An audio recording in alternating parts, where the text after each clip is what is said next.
the people of the Gadigal clan of the Eora Nation, and pay my respects to elders past and present. Aboriginal and Torres Strait Islands people may also wish to acknowledge their own loss, and other First Nations people present. Welcome everyone. Well, this is the first time that HP has brought together our partners, our customers, our retailers and the media all under one roof. My name is Rachel Williams and I head up the personal systems business for HP across Australia and New Zealand. I came into this role in July last year, and to say that the past 9 months have been jam-packed is probably an understatement. But when you think that we're on the cusp of a revolution, it all makes sense, right? So today, we have a lot of interesting and exciting news to provide you about the HP AI story, and also about how we see AI impacting customers' lives now and into the future. So how about we get going? So we all know this is a large opportunity. We sometimes think across Australia and New Zealand we're a small fish in a big pond, but the data does suggest otherwise. We know that the average age is 37 years across the two countries, and we also know that we've got 3 million small businesses, which isn't a small group of people that are all highly reliant on technology to drive their business success. And I think HP has a good foundation to help these folks both now and into the future. And we're going to talk a bit about that in the coming slides. So when I think about how do I convert those opportunities into the why partner with HP, it really comes down to 4 key areas. The first is that we are market leaders in personal systems across ANZ. We've been operating in Australia since 1967. We're a trusted brand. You walked through our garage doors as you entered this room, and you started to see the history that we have, the legacy that Bill and Dave have left us. We're 85 years young. We lead with sustainability. It's in the fabric of everything we do, and you'll see those storylines follow through our product portfolio. And look, I really wanted to acknowledge also that we have a lot of partners in the room here today, that this success that we are enjoying is because of you and your teams. You do the heavy lifting every day, and we greatly appreciate that. So I'd like to say in advance, I want to thank you for your patience, your perseverance, and your partnership. So we're right in the middle of this very important point in time from a technology perspective. We know there's a lot of hype, a lot of headlines that are going on about AI right now, and sometimes it can be confusing. Also, I think we've almost reached that hype peak around everyone wanting a piece of this pie. But quite often where I find myself pondering is, what does this mean for everyday lives? And I think that's really important, because if I ask you to think back in your own lives, what has been that one technological wave that has imprinted on you as an individual? They generally come every decade, so everyone out here has obviously got that one moment in time, and I know I have. As a little girl at primary school, when they launched the Nintendo Donkey Kong Game Boy, it wasn't just a game changer from a technology perspective for myself and my friends. It was like a social catalyst that brought us together.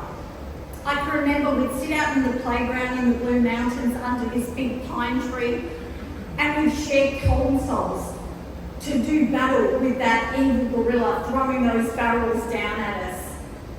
It wasn't just a device to us little girls. It was like a connection bridge that brought our lunchtimes from being just ordinary to extraordinary. Filled with laughter, camaraderie, that to me is how technology really can impact your world. So, fast forward now, we're in the age of AI. When you create personalised AI experiences that are experiences that employees want and businesses need, you can dramatically accelerate productivity. You can also create with AI collaborative solutions that enable greater flexibility in the workplace. And these are just two opportunities that I've highlighted around AI making a difference. HP intend to lead in this space, but it's not just about the technology or how we work that is changing. Today, we're launching HP's largest AI portfolio, and what I want to really enforce in your minds is the fact that this is just the beginning. In a couple of months, we're going to ratchet this thing up and we're going to have increased compute power. What does this mean? This means you'll be able to run LLMs locally. And the three benefits around that is speed, 5 times faster, security, it's always better on the device versus in the cloud, and also cost efficiencies you will drive. You can expect in the next 2 to 3 years, 40 to 60% of PC devices shipped being AI enabled. But hey, AI isn't just about the PC. You're going to see AI powering print into the future as well. So I've spoken about this revolution, but this revolution is also about evolution. And it's nothing new. AI's been around for a while now. HP in our product innovation has been using it for quite some time, whether it relates to our noise cancelling technology, our battery life, our amazing cameras. It just continues to evolve through our product lineup. But I think if you just look to a common example that you'd all be familiar with, ChatGPT, this tool is the perfect demonstration of how the AI's transformative powers are showcased at its best. So, HP is growing as the acceleration of AI PC continues. AI is going to be a continual, massive disruptor in this space. And Mark, who's going to come up on stage soon, is going to talk a bit more about that. But what excites me about this technology is that it will drive greater levels of productivity, enhanced creativity, and generative AI is going to allow us to be more creative than we've ever been before.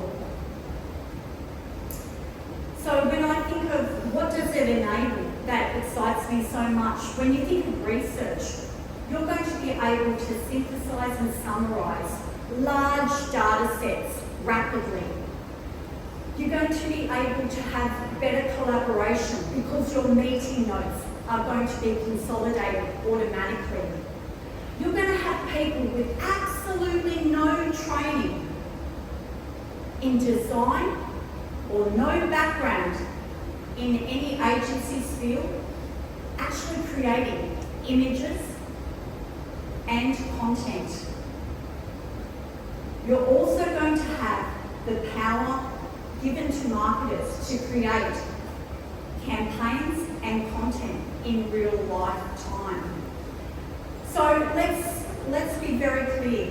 This technology is grounded on user cases and business needs now and into the future.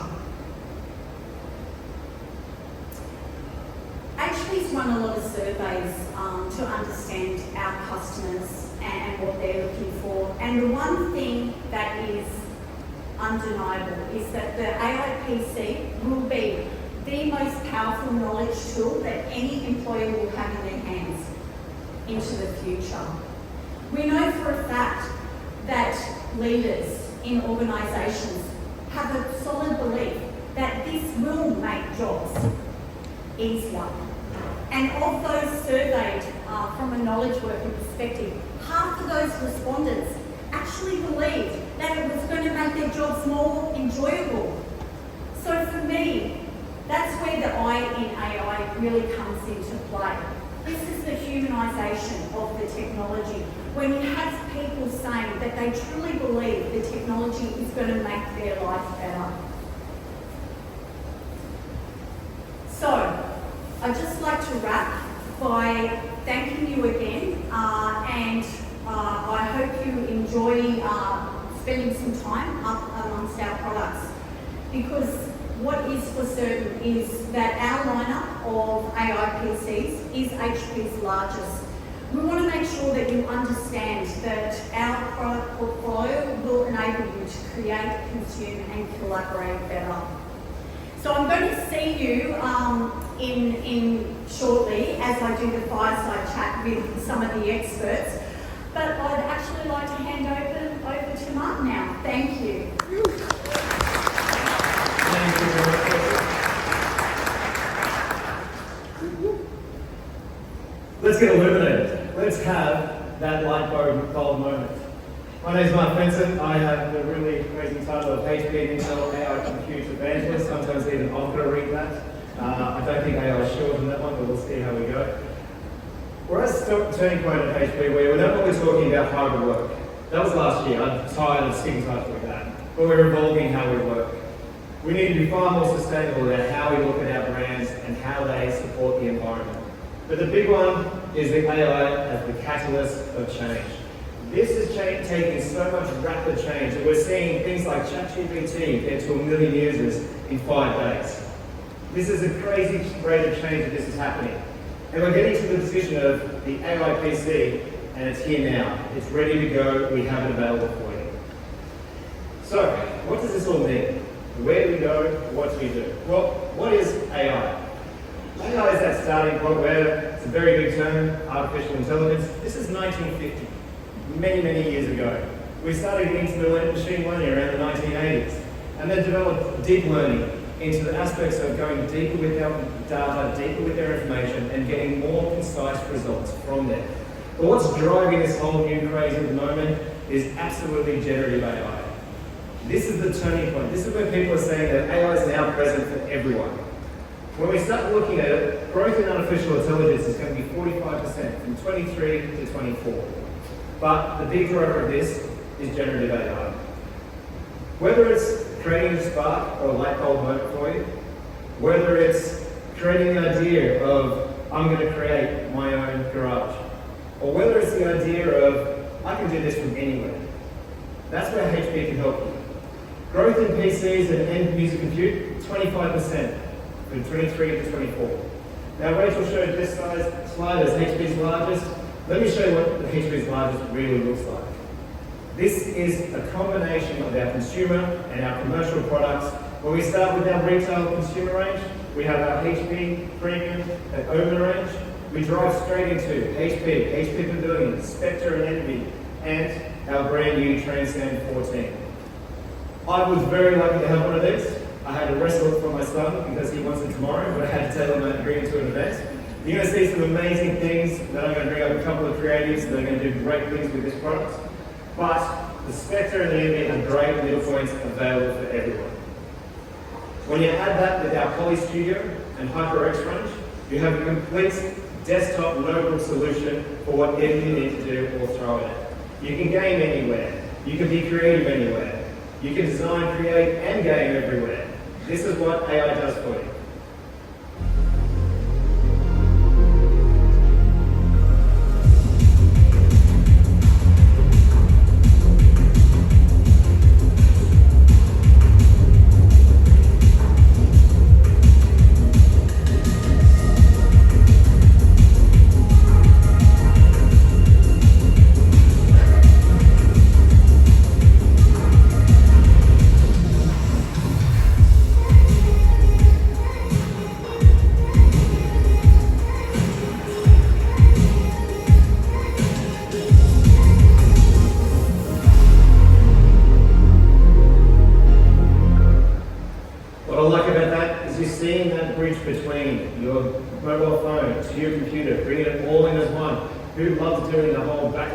phone, device. You're not productive. Bring it all into one, you're far more productive and far better experience. When we look at our commercial range, we have our ProBook, our LeapBook, and our ZBook range.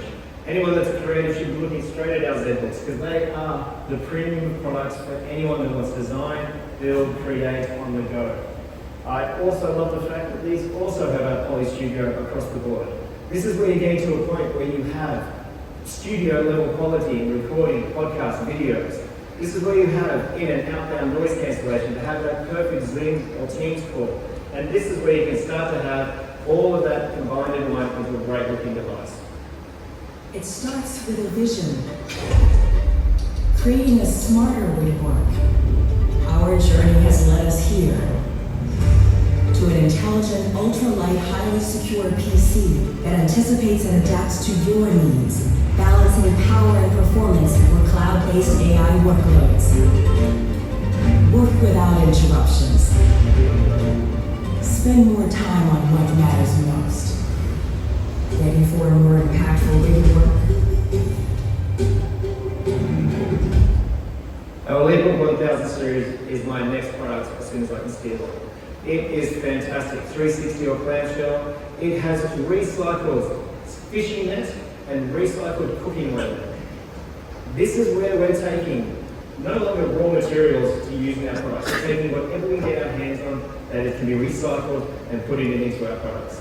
Really taking that step of sustainability far greater than anyone else. So what does it mean to be AI everywhere? Today, we're sitting it all in the cloud. We're all connecting up, we're all online, we have to be online to use these tools.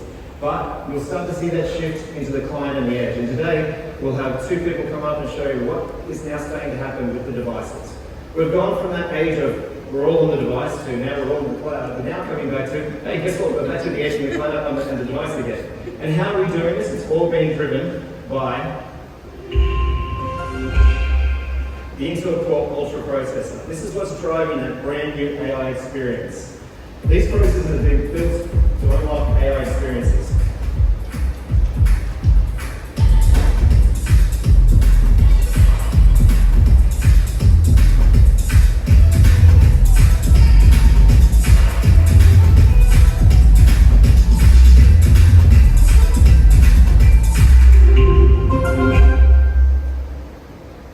This chip has been redesigned from the ground up.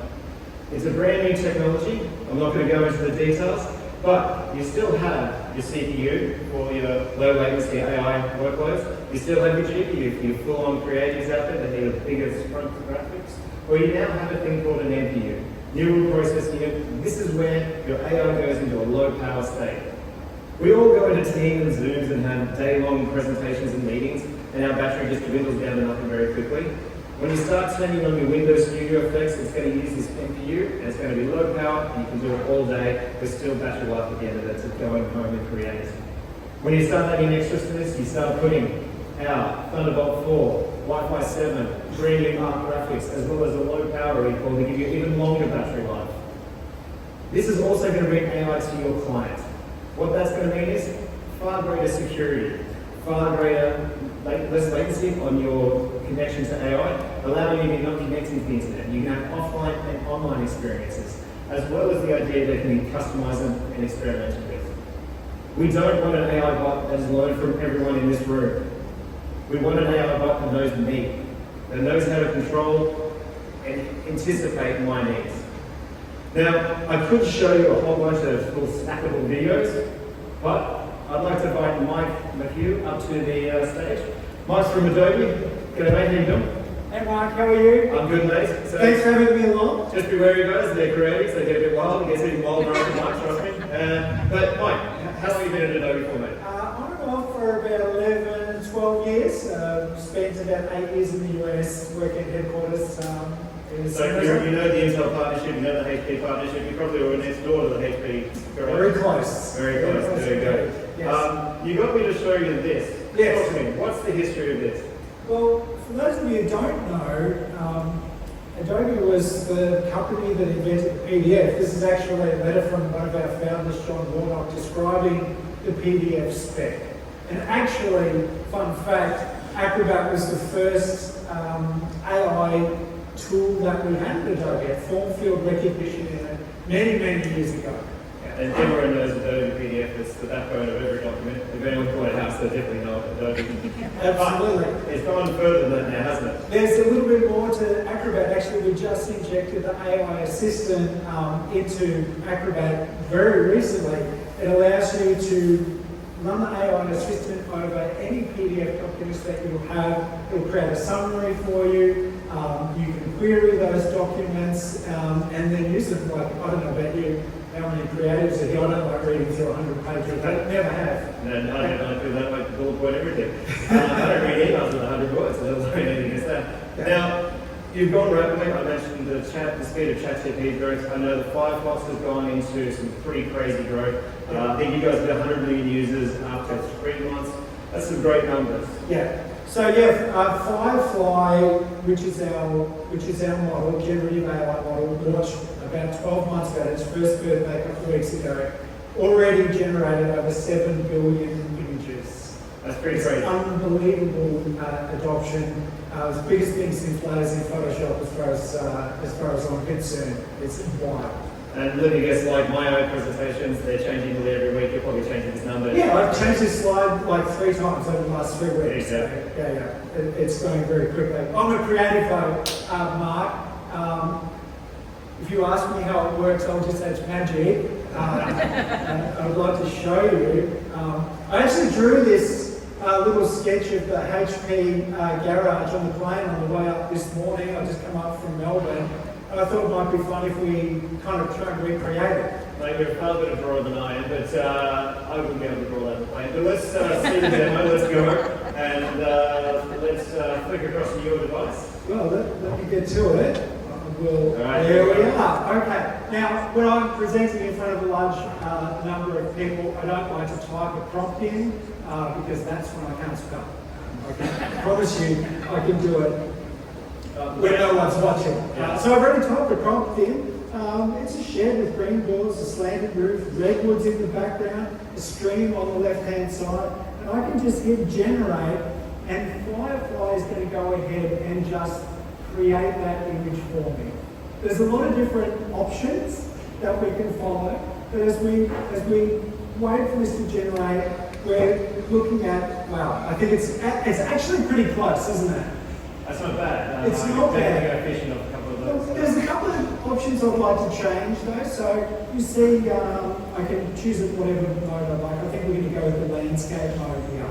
But I had a certain angle and a certain aspect that I wanted to copy from my sketch that I was on the place. It's not exactly the same as the sketch. I want to match the sketch. So all we have to do there is just upload an image. Now I made a copy of my sketch. I've just put it on the desktop here, just took a photograph of it.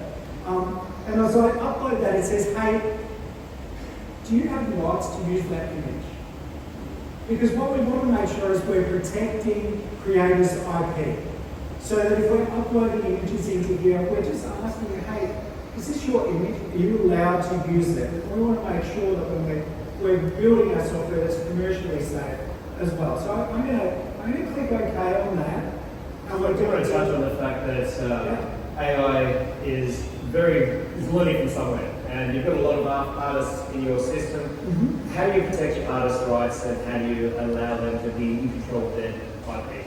So it's a really great question. When we create a model, Firefly model, you need to feed it a huge data set. Well, Adobe has a 350 million plus image library that we ask all of our creators, are we allowed to use that content to train our models with? And that's the content that we use when we're training our models. So it's really key to us. Our core business is creators and creatives. So we want to make sure that we're looking after them. I think it's pretty good. That's pretty good. Well, I was yammering away there, doing a bit of tap dancing with the people. Now, another fun fact, you see the creek on the left-hand side. So this little building is in Palo Alto. It used to be all farmland, orchards. Adobe was named after a creek that ran through Palo Alto, so that's why I put that in there. Did not know that until you told me this morning. There should be, yeah. Let's choose that one down the bottom, I like one down the bottom right. Yeah, that's it, yes. That's it. I think we actually pretty much nailed it with that one. It's almost identical to the sketch that I did, but it looks better. That's really cool. Yeah. So, taking this further, we're in the cloud at the moment, but let's get down into on the device and doing something. I couldn't embarrass anyone else, so I had to embarrass myself. Good with the shot, mate. Come on, don't take yourself down. So I'm going to show you a little demonstration about, in a minute, we're going to do a product launch for a new modern unisex skincare brand. I can see you just reading the face of that little boy. But I need to be the CEO. Yeah, okay. So, but I don't really look like it here, so I can change myself a little bit if that's all right. That's definitely All right. So first thing, I'm just going to hit select subject here. The subject is me, and I just basically click on myself. Already it's AI just detecting that there's a person being me. I'm sure we've all tried to do this in Photoshop, thinking we're all fantastic and then going around with our mouse and get around our face. But that was done in a second. And then I'm going to do a generative fill on the background. So I want to put myself in a nice office. So we'll type a modern office with pinks and blues. How did I go? Yeah? Yep. So we're going to generate that. Now, this is directly inside Photoshop on the device. We're using machine learning. We're using AI right over here. So this is going to be nice and quick. We're also generating at the same time 4 options. So you're going to see one right there on the canvas and 3 other options in the background to choose from. We can hit generate again if we don't like any of them as it does there. I actually think that first one's pretty good. So I look right there. What other options have we got? Give us which one? 1, 2, or 3? Yell out. I'm going to go 1. Perhaps anticipation time, guys. You're not getting a free drink, but everyone's got 1. One it is. All right. One it is. One it is. All right. And then I don't think I'm wearing the right thing. So actually, let me just draw. It's always when there's 400 people watching, you can't operate the mouse, but that's pretty good. Right. So to generate fill, I'm going to have on a white t-shirt. Now just notice that the prompting is not just office. No. It's not just t-shirt. You've got to be very descriptive to tell AI how you want this to look. This is What where pink blazer? Yeah? Yep, go for it. What pink blazer? And a new role that's just been created is an AI prompter to help companies get the right experience from their AI experience. Yeah. So I think what we can pretty much do here is now, instead of generating an entire image, we can start to edit our images and make exactly what it is that we're looking for. So we're not just throwing out images, we're giving everyone, all of our creators, complete control over exactly what it is that they want to do. Now you're talking.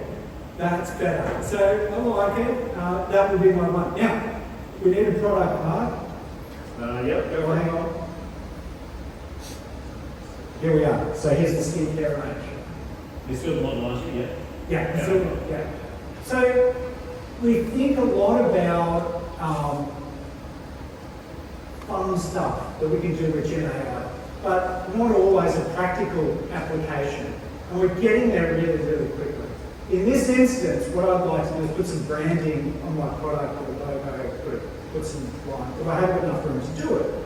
So I'm going to do a reverse crop really quickly.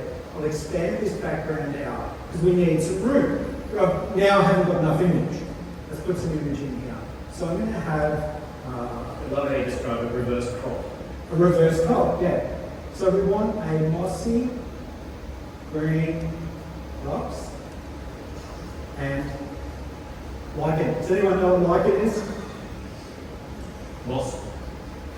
It's kind of like small moss, I There guess. you go. Do you know what like it? I don't know. We were playing around this morning. We put waves, we put anything. Like when you start to use your creative side, you start to use your imagination. Your prompt is your best asset. You then create whatever world you'd like to be in. Absolutely. And again, we're going to get 3 options over here. And we'll start to just imagine what I would like to have, and I think that's pretty good. I think that's like it there. Is that That's like it. I'm liking it, whatever it is. I'm So liking it. that's the only reason I put that in the That's prompt. not like it, mate. But you'll notice it also has picked up the lighting angle, the depth of field, everything that would make this a fantastic little project. And then from here, all I have to do is just get my little Holiday logo over here. I can just make that a little bigger, put that into place, job done, send it out. So very easy, super powerful and a lot of fun too. And again, your imagination's your weakest link at the moment. You can go and do whatever you want very quickly, very easily. Now, that used to take 4 hours. I've worked as a creative for many years, and if I were to retouch that, first of all, I'd say, hey, can you go and rephotograph it? Yeah. Second of all, they'd say no. And then third, I'd say, okay, well, I've got 3 days work ahead of me. Yeah. And that was just done in, I'd say, 2 minutes, if that. Yeah. So this is where the creative aspect and how quickly AI can go from being an idea to being something new, something fantastic, and saving a lot of time, and now able to move on to the next job. So, mate, thank you so much. I appreciate it. Thanks. Really enjoyed it. We'll go back, thank you for the demo, we'll go back to the main presentation.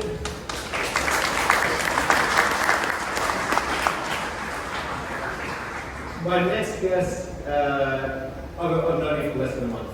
He's going to talk about how we met, but I've got to show his show reel first because it is just fantastic. So hopefully the music's pumpy, we'll get it going right. Can you play Chuck's show reel, please?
Chuck Wright, come on. Woo.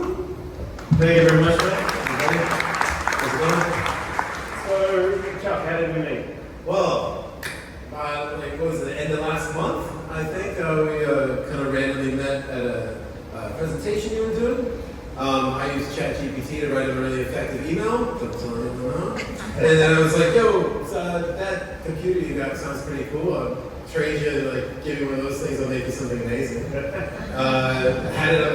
Got it on Thursday, had to work, so opened it on Friday, and then on Tuesday we were doing demos, and then later that week off into Melbourne. So it's just been the tiniest time frame to develop everything that you're going to see from me today. We go out, have a couple of drinks after the show, and then come back and he's still working on it, just touching, fine tuning. So all hours of the night doing all this stuff. So how do you find the Open? I've given you an Open. We didn't have the production workstations yet, but I've given you an Open. How you found it? The Omen is awesome. So we keep mentioning battery power. I didn't actually have it written down, but the battery life has actually been really amazing. I'm running really heavy duty stuff.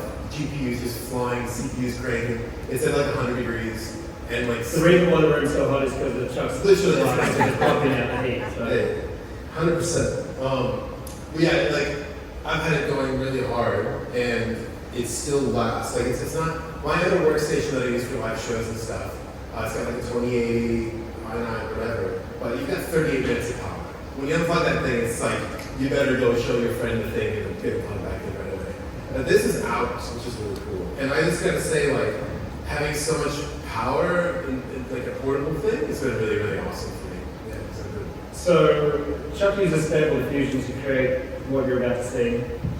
Can you provide the layman's and myself, because I've got no idea how to use it either, what and how is Stable Diffusion? Alright, so Stable Diffusion is AI-generated imagery.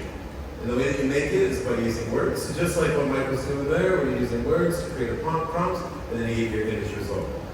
The Stable Diffusion thing that I'm using, and a big mix of other software is there too, we're running this real time with video input. So it's technical, but it's kind of an amazing thing once you get your eyes on it. Yeah. I think that's it, mate. Let's see the demo. Mike, did you press the button? I didn't press the button. You didn't press the button? Alright, can we switch to There it is. There we go. I got the button. Alright, so Now I'm gonna check this out. Oh, look at it. Here's a little something I prepared earlier. this is just my webcam up there in the top left, okay? And then the demo's happening there in the middle, just so you know what you're looking at. Now this is live, this is recorded. Yeah, it's all live by 2, 3, okay? Give us 9. Just 9? There you go. Just Is that setting it 9? up and testing. 9. It's live, guys. So it's This is live recorded. right here. So the latency is looking not too bad. So this, what I'll show you has a lot of really interesting applications. And just to kind of wrap your head around it, I'll throw the first one to you because we're very quick lanes, so it's all good. This guy's been my Superman, so give us a Clark Kent, give us a Superman, show us this. how about that? Give or take. We have dials and stuff in. But that's pretty plenty there. I don't know, it's only the guy from that late show. I'm gonna get my hands up. So you can see that this is happening live on his computer right now.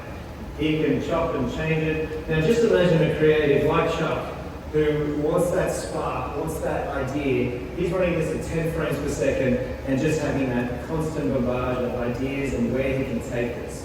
So Chuck, you're going to bring it back to Chuck there. Yeah, See if he comes out there and gives him a little smile. What's next, man? Who's your favorite artist? I've got a few things to show here. The next one is Keith Haring's one of my favorite artists. So what we can do here is we'll switch the prompt over. Using an Adobe style prompt where we have a forest in the style of Keith Haring. And we're just going to take this down in here. So it's a journey. And here we go. I'm now interactive art. So as you can see, my composition here is live updating there. Every time I come across this one, I look like an old man, so... Yeah, it's pretty good. So like, what's cool here is that like the writer's block is gone. I want to do a conceptual piece. I can literally fire up this, get the webcam going, and be like, how does that look? How does that look? We can do other traditional things as well too. So like, say for instance, Van Gogh, wherever you're at there, buddy. We can do some Van Gogh and just take that prompt. And then non-interactive, sorry now. Now, just to really bring home that this isn't any video or anything, I'll come in. There you go. Oh yeah, you're a wise old man. No, I'm one of those things, it's not wise. Yeah, look at you go. So, live, free motion, AI, the whole compute power. So Chuck, throw across your monitor and let's see what you're using as your CPU, your GPU, and the NPU. So we'll bring this across here. So you can see here, this is a powerful machine, and Chuck is absolutely going to town. This is a 47 graphics card that's running at around 90% or so.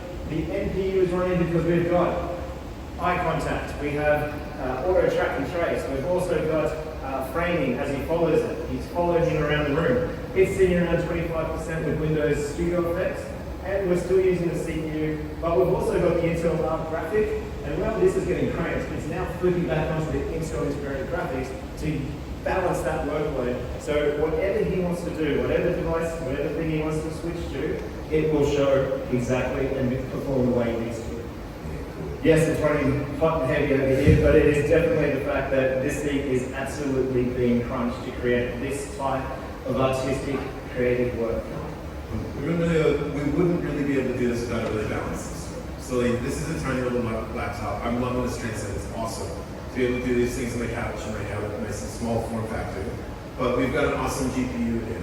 There's RAM, there's CPU. There's a lot of things obviously involved in making the system. The NPU is not just it, but the NPU takes over for a lot of these things that are stressing. And so rather than having one thing that's just stressing and pumping as hard as it can, it spreads out amongst the ARC processor, amongst the NPU, and it evens out the workload so we can get really stable images. And it's kind of like good for these light bulb moments. You know, we're talking about light bulbs a lot here. And this is where you get high power CPU, high power memory, high power graphics, low power NPU. So you get the balance across the whole ecosystem of that CPU. It's cranked away. And it's interesting too, because sometimes you might actually find different performance by putting it on the low power. Yep. And the low power will keep you the NPU and the ARC processor. And sometimes I find I'm like, wait, how am I getting better frame rates on the low power mode? When it's just because of how it's all working on the inside. It's all pretty cool. I've been really impressed with this. As you can see, he's quite visual with his hands as well, and still the visualization. We had this on the background, and we had people talking on stage with the camera shaking effects. and this coffee table sort of roundtable conversation was all being graphically shown by Chuck in the background, and having the different people, light bulbs pop across and different ideas change different colours. So it's very, very cool when you go that balance between person and ideas and creativity. 100%.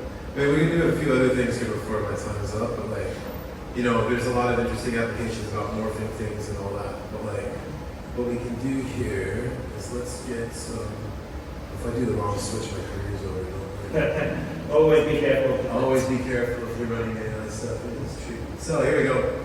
We've got some light bulbs here. There's a name, and we'll just switch this like this, and it looks like we've got. When Chuck first discovered this, a couple of mates came around his house to move couch or something. It ended up being 5 hours, do you want to get another bottle of wine type of conversation, because it just kept going. Yeah, so we can all see here on this plan of the old garage there. There's lots of fun things to be done there. Now take this a step further. Imagine that you're an architect, that you're a builder, that you're a home designer, that you're able to take a photo of a house and then start to manipulate, edit, and change it and dream whatever you'd like, that kitchen, that room, anything to design, and build it into something new and fresh, and have it run at 10 frames a second. So it's giving you all of this content very quickly. So like I can put my face in the interior design. And like, I'm sorry, but I'm definitely not getting a picture of you in my interior design. but yeah, it's pretty cool stuff. There's a big project that I'm working on with this about using this sort of visualization for people to just come up with a photo of their house and be able to remodel just based on that. Because we can lock things in and just start flicking through different scenes and all kinds of stuff like that, technical things. But it's still very much responding to me. I'm in the fireplace. I think it's just as funny to you, sure. I reckon. But yeah, look, we've got, sure, let's go Mandelbrot. We can do all kinds of really cool interactive stuff and bring it all back down to here. Like that. But it's all happening live, real time, right here. No cloud. This is all running off this machine. There's no internet. I never got the Wi-Fi password, so you trust me. That is running right there. So it's pretty amazing stuff to be able to be doing this on the train down to like those demos last week. I was knitting out with my little controller, just sitting there on the train, just felt so badass. This awesome studio right there in my backpack. And yeah, the possibilities really are endless. It's been awesome. So how does this change the way you create now? Well, I'll tell you this, like this is pretty, this is a good case in point. Like last night, for instance, preparing for this, I'll just say I've been involved in graphics since I was a little kid. I was doing tech demos, I got logged into BBS systems, and looked up like Winamp plugins, and like we've all stared into the visualizer and wondered what life is. And this is that career, like here I am now. This is what happens from that. And so there's like these old ways of rendering, making things, doing changes. I was trying to make a video, it's here now. And I was in Blender, and it was like still 2 hours of sitting there waiting for the render to go. And finally I was like, wait a minute, forget this. I rendered out a rough draft, and I just shot it through the AI art, and it came out perfect. And it came out amazing. Yeah, like not perfect, but totally good enough. And so what it's doing is it's opening up. It's more efficient. There's more possibilities. We're more output, and it's just faster. So as a creative, it's a bit of pressure, because now I need 10 different versions of Darth Vader's castle, like this hour, ready to go. Whereas before you just do the one painting. But at the same time, we're able to tune and moderate and kind of curate what we really do like and don't like, and take those ideas all the way home. You did kind of look like Russell Crowe then, I'm just saying. Yeah, not bad. Excellent, mate. Thank you so much for that. I think that's pretty amazing sort of stuff. It shows how the creative, with their device, are just having things happen so much faster. The only thing that's slowing them down is their prompting and their ideas of what they can want to do next. So thank you very much, Chuck. I really appreciate it. Thanks, guys. Can we just go back to the main deck, please? Thank you, mate. So, in closing from me, so if you want to lock up new ideas, full AI experiences with the Intel Core Ultra, HP has the largest portfolio from us, Pavilion, ProBook, Spectre, Envy, Transcend, ZBook, whole range, whatever your device requirement is, we have something that can support your budget, your needs, your requirements, your creative workflow. I'm going to leave you with one more thing before I pass back to Rachel to do the coffee side talk. This one might pull at your heartstrings. I know I got affected by it, but it is a really great example of where is AI going and how it can help me if I'm going creative. We all communicate, we all interact, we all want to be able to be communicated with and to. This is the design of where AI, where the Intel Core Ultra is now going to. Thank you very much, guys. Enjoy the show. I'm the general manager of Intel's OmniBridge. Our vision is for a world where deaf and hearing people can communicate without barriers on any device, anywhere, at any time.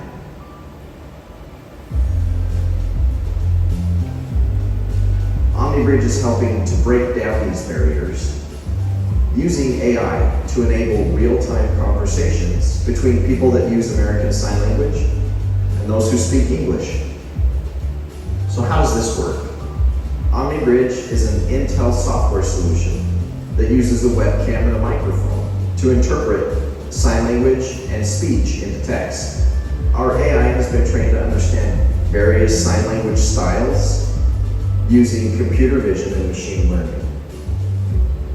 When a person begins to sign, it recognizes and analyzes their hand motions, then translates them into English using Intel's large language model.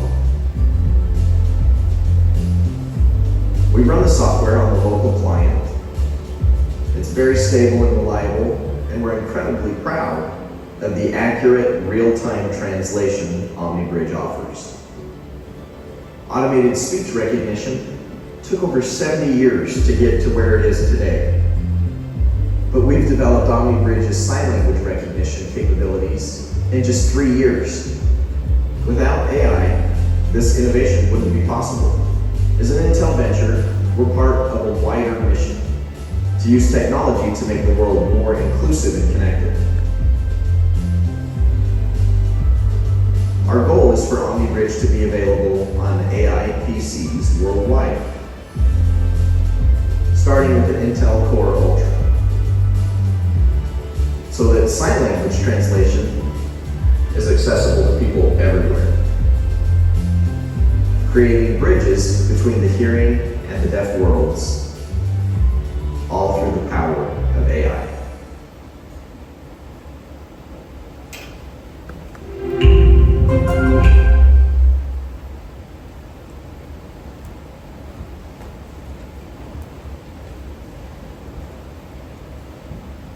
Thank you, everyone. And hey, Mike and Chuck, wow. And Chuck, wherever you are, probably getting a drink, much respect for that shirt. I think we need to give Chuck a round of applause for that shirt.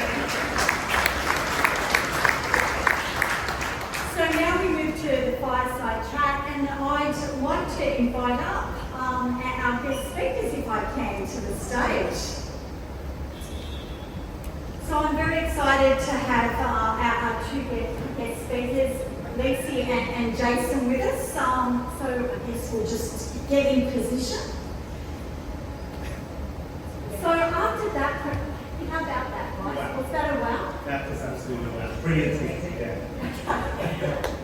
So we've got to bring this home now, we realise. No pressure. We have no live demos. We have no live. No, Just to be very clear.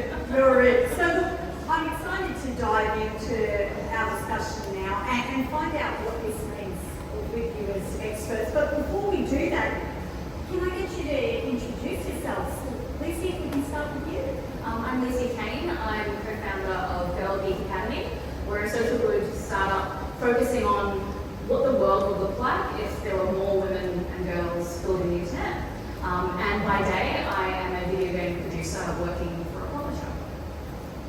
Jason. I'm Jason Ross. I'm one of the co-founders of a company called Time Under Tension.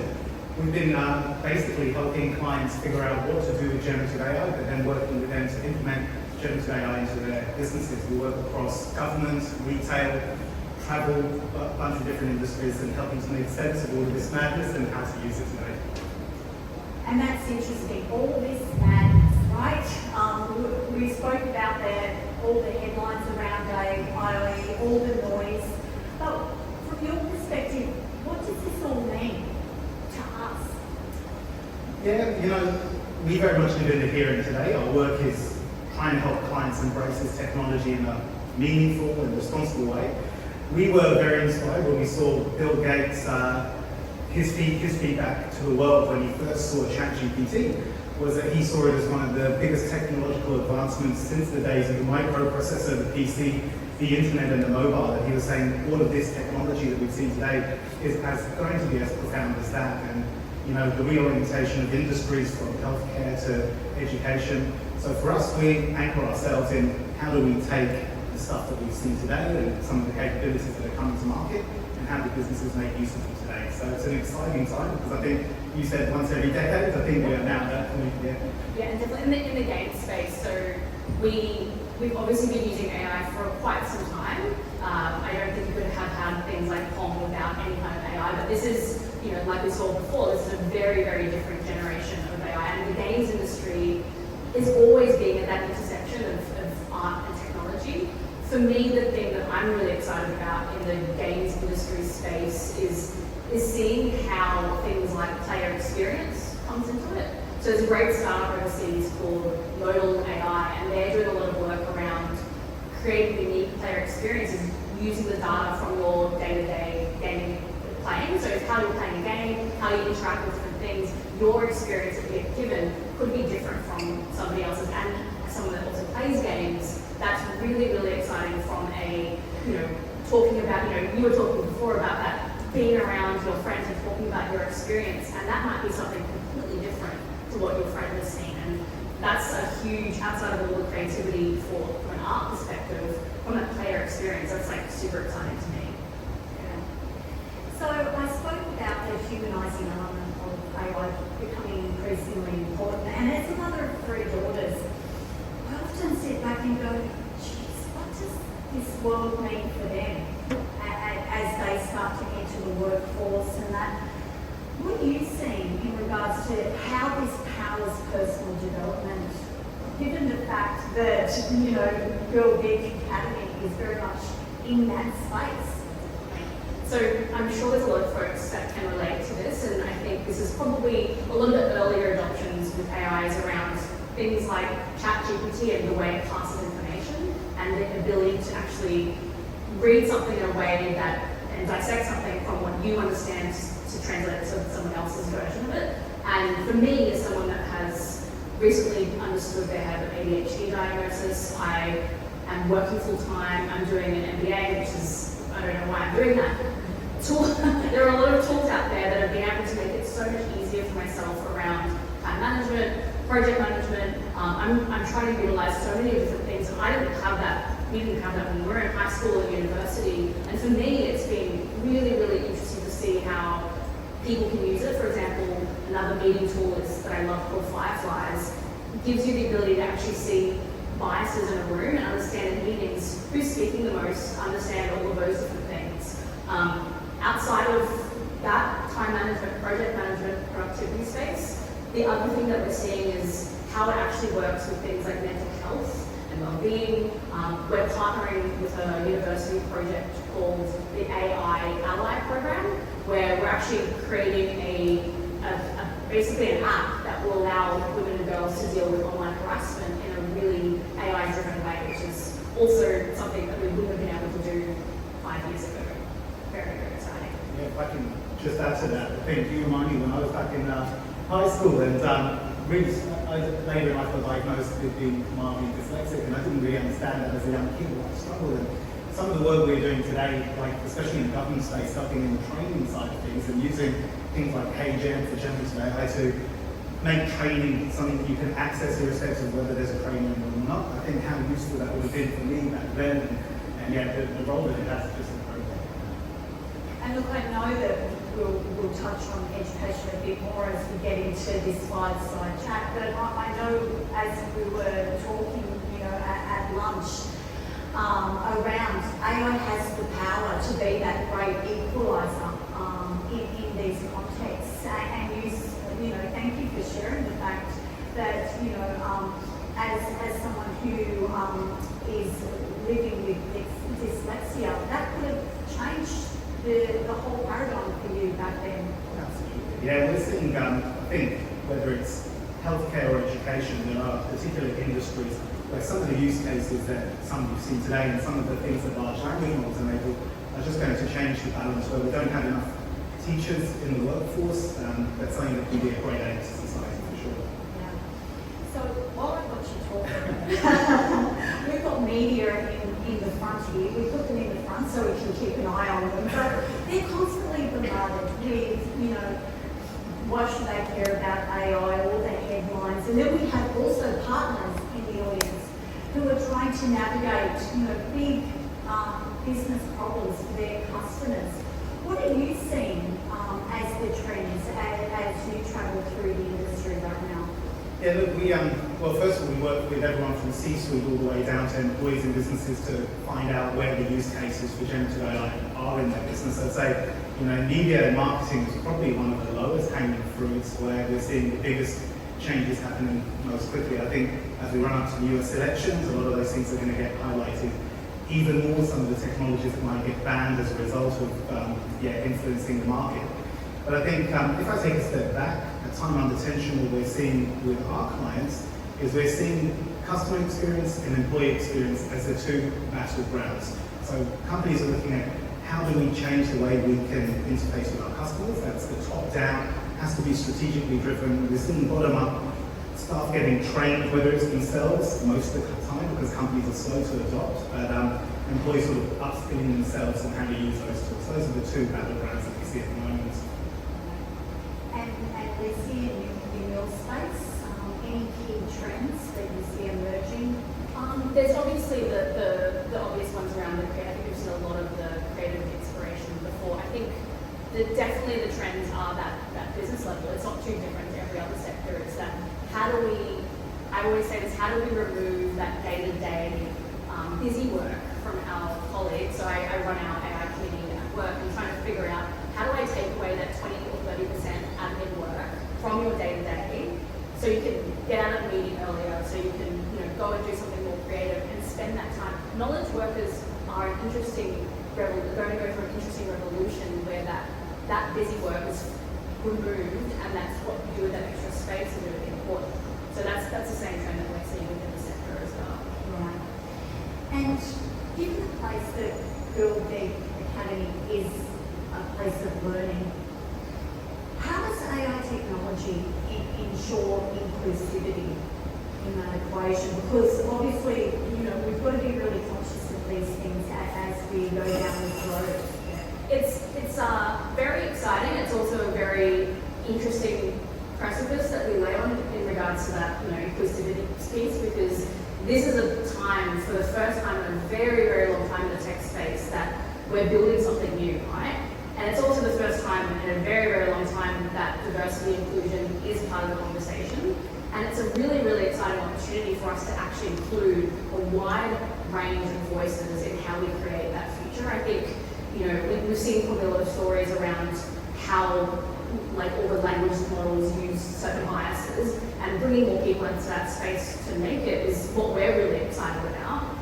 So for us, what we're seeing is kind of like all tech. It's about creating an even playing field, understanding knowledge and understanding the language and playing with things and getting excited about stuff and just actually experimenting with things, because this technology is very accessible, unlike coding from the past, which was definitely gate-kept for a long, long time. And that's the thing that we're really excited about, is this is the opportunity to actually see a big technology shift actually include everybody, because the flip side of things as well is if we exclude people from that conversation, whatever we create is also going to be one-sided as well.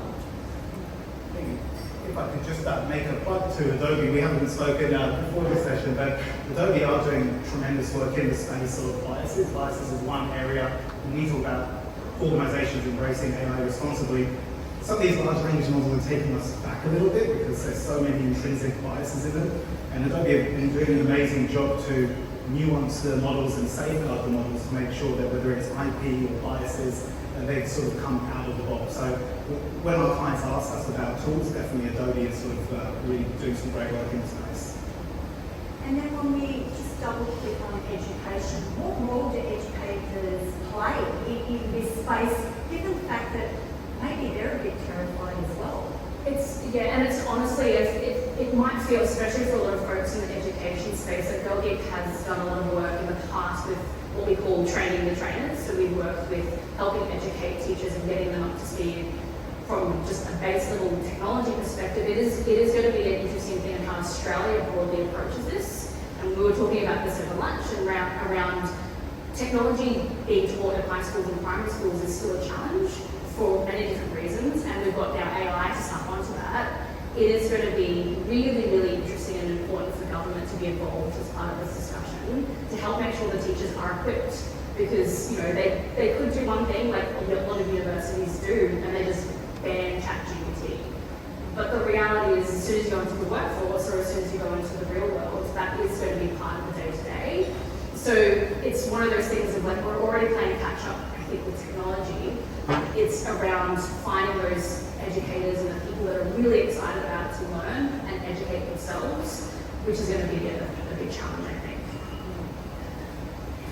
And so, across the presentations this afternoon, we've heard about how AI has the promise of driving increased levels of productivity and creativity. But how do we engage and incorporate this into employee experience? I think this is a hot topic that maybe you want to lead out on. Yeah, I'm more than happy. We speak to a lot of executives in their businesses, and it's staggering how few have embraced formal programs for AI in their businesses, and it's staggering because 90% of their staff at the very least will be using ChatGPT or something in some form in the business. I'd say that one of the biggest mistakes we see is when it becomes a purely IT-led discussion, and IT switch on co-pilots, and then tomorrow the business is AI-enabled. So I think when there is top-down strategic drive, or when there's an understanding, just the interest from a business to adopt, then the conversation is right.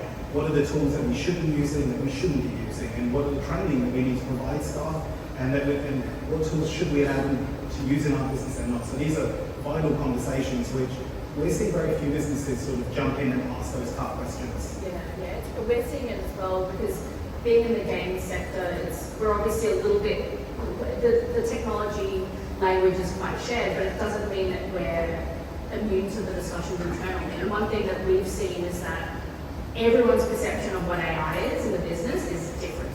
And that was one of the first things I acknowledged when I was taking on this project, is figuring out, okay, how do we actually get folks to understand that there's a difference between their perception of the business needs? And it is, like, to your point, it's a business strategy, it's not a IT decision, it's a strategic decision. I see it as a way to leverage, we are a hybrid global team, how do we actually leverage AI tech to actually put us above our competitors? So with that lens, then creating AI policy internally to actually understand how to use it to suit the business rather than to use it because it's a cool, shiny toy, as much as that's really fun. That way, you bring along the people in the journey internally, the ones that are scared versus the ones that are over ambitious about it, and understand that common thread, which is difficult. It's easier said than done. Yeah, exactly. And Jason, I know we were also talking about the decision makers at the top are not always the most technologically advanced. And so how do we get that literacy happening at the top so that it does trickle down and we see that boost of AI literacy flowing through the ranks? Can you solve that for us? Well, you and I were having an interesting chat before, and you're saying that you're sort of just playing with every tool that comes out. And I think that there needs to be curiosity in any business that has a growth mindset, and you'll be curious about what are the avenues you need to explore. So I think there's always a champion in most businesses.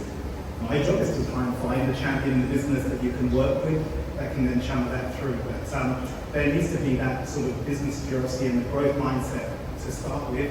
Without that, we'll see companies get left behind. Sure. And, there is some negative sentiment out there around the technology. How do we best approach this and get the focus in the right areas?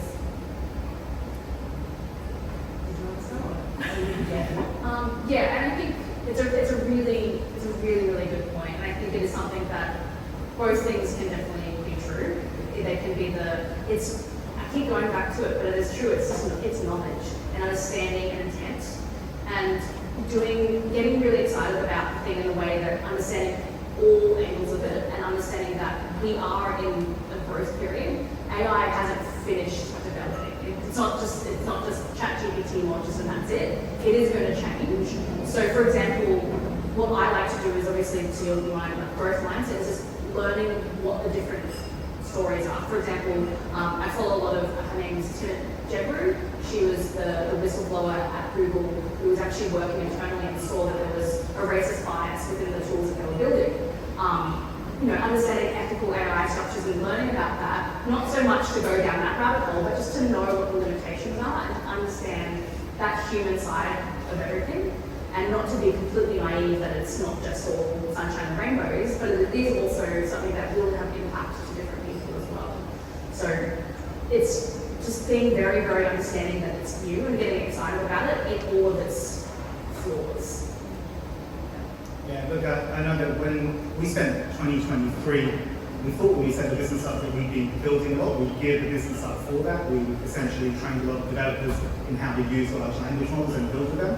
But we ended up in 2023 probably doing way more training and explaining than we thought. So we struck up a partnership with a training organisation called Academy XI because we're too small to handle training for all the big corporates that we work with. But we think that training needs to be embraced, and it is. The great news, there are companies that are starting to launch the government's launched the AI Adopt program. So I think that's happening in 12 months. It's actually really quick. So I'm seeing some good things happening. Okay. So just to close out this fireside chat, just an easy one for you both. What is the key takeaway on your big and bold predictions for the future of AI? Who wants to start? Mine's a bit of a cop-out. We actually were talking about, I think we were left when we were still talking about it. My big and bold prediction is that it's not as big and bold as you think. I think AI is actually going to be well and truly integrated with our day-to-day life. To the point that it isn't as big and fantastical. It will actually be just purely integrated with that. I have this total vision of what the future looks like, and that is me not working and only relying on AI to do my work. So that's my goal. But in reality, it is going to be something that's way more day-to-day. You're interacting with AI probably on a day-to-day basis anyway, and that's the thing that actually I'm more excited about, is that the big headlines are really exciting, but it is that actual full day-to-day interaction, which I think is really where the good part is. And first of all, I just wanted to say that video, we warned you would be a tearjerker with the sign language. I worked on a project 8 years ago trying to solve the problem for deaf people to be able to navigate in our world. We did a lot of interviews to start this off and find out what are the frustrations that they have trying to mobilize in the world that we have, and there's a lot of limitations. We got to the point where we started to build software, but one of the limitations was compute power and AI, where we needed to train models on thousands, if not millions, and we're now living in an age where that's possible. So I get really excited when I see the bridges that are going to be built to start closing gaps that exist out there. But my bold prediction is that we're going to see robots out here on stage much quicker. I'm fascinated by the world of, we've all been following the robotics for the last 10 years, Boston Dynamics, but now we're seeing these things combined with large language models where they're looking at us and learning from us and able to replicate what we do. So I think seeing robots walking around with us. We need to bring back the Furby. I think the Furby needs to be retconned. And yeah. No, look, thanks for sharing all your insights and learnings through your experiences. I guess in summary, what we've discussed is that the journey's just started, right? And it continues to change how the game is played, almost on a daily basis, right? And I guess that's why, from an HP perspective, we call our current portfolio Chapter 1.